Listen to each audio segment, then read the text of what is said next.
Hey and welcome to my channel, I'm Daniel, and today I want to give you a cost overview about Tenerife in Spain. At the beginning of the year I spent 4 weeks on Tenerife together with two friends and we were renting an Airbnb. And this is also the reason why I want to make this video today, because I want to show you that you can be low budget on an amazing island like Tenerife. The Airbnb, I created a complete video about the Airbnb because I think it's one of the best Airbnbs that you can get on Tenerife. And if you don't know Airbnb, oh yeah, by the way, I will link it here. And if you don't know Airbnb, Airbnb is basically a website where you can find accommodations, rooms, all kind of different things, sometimes even cheaper, especially when you are 2 or 3 in a group, than when you would go alone. So for example, if you go and travel low budget, then the most convenient way is to go to hostels. But if you are 2 or 3, you have to pay each for a bed in a dorm room.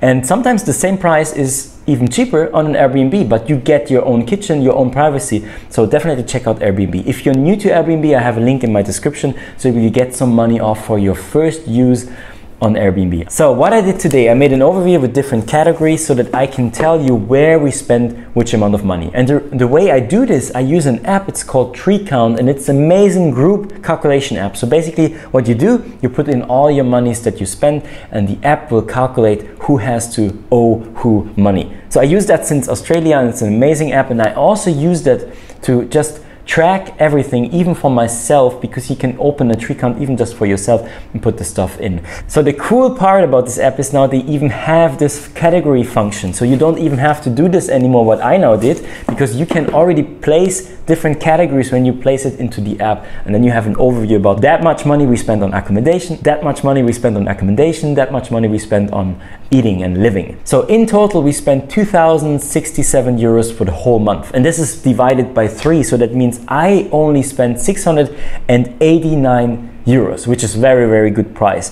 And the biggest part is the car and the accommodation. So the accommodation was on Airbnb. So this is the cool part about Airbnb. If you go to Airbnb and you book longer than 7 days, then there is a discount for a week. If you book longer than a month, then there is a discount for a month. It depends on the host, but in our host, he was originally over 1,000 euros, but now we spent only 968 euros. Divided by 3 means I only spent 322 euros for the accommodation for a whole month.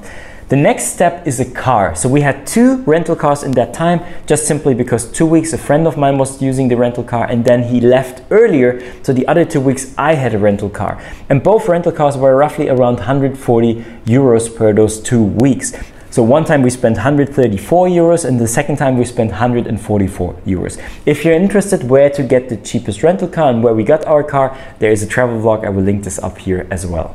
So for the food and the living cost, we obviously decided to be low budget, so we were cooking for ourselves. And you can save a lot of money if you prepare your meals yourself. And if you're 3, you save a ton of money. For example, in the whole month, we only spent 626 euros. That's 208 euros per person. So I only spent 200 euros for food for a whole month. This is amazing. And then I have the general category. In this category, I put everything in from like entry prices for Taide National Park, or sometimes stuff for myself, like I was buying myself some shoes to go hiking, or in my case, because I'm a YouTuber, I uploaded a lot of videos. So I had to get a SIM card with a lot of data, and in my whole time I went through a couple of those SIM cards. But it's a very good travel SIM card if you're interested in that.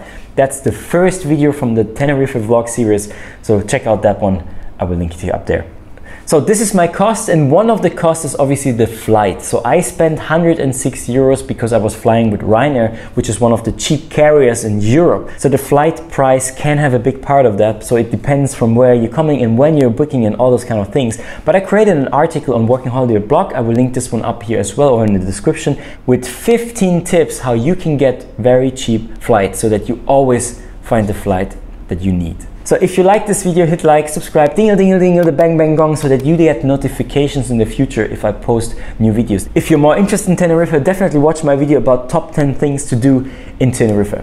And I hope to see you soon. And don't forget, if you're new to Airbnb, you get some money off for your first stay. So go to the link in the description. We'll see us in the next video. I'm Daniel. Bye.